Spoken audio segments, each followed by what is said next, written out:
Hi and welcome to Cooking from Scratch. In this video we're going to be making chocolate chip banana bread. So to start, we're going to take 1 stick of butter that has been softening at room temperature, and then we're also going to add 1 cup of sugar, and we're going to cream the butter and sugar together until it's nice and light and fluffy. Then we're also going to add a teaspoon of vanilla as well as 2 eggs, and we're going to combine this all until it's a nice wet mixture. Next we're going to add 4 bananas that have been mashed together. Also going to add 1/3 cup of water, and then I'm going to go ahead and add our flour. So we're going to use 1 2/3 cup of flour, as well as a teaspoon of salt, a teaspoon of baking powder, half teaspoon of cinnamon, and a 1/4 teaspoon of baking soda.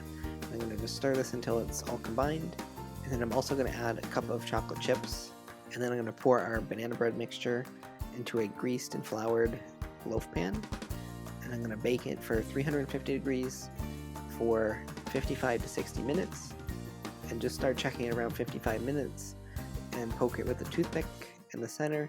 If it comes out clean, it's done. If not, keep putting it in the oven for about 5 minutes at a time and check it. And here's the finished product: chocolate chip banana bread. Don't forget to like and subscribe for more videos like this.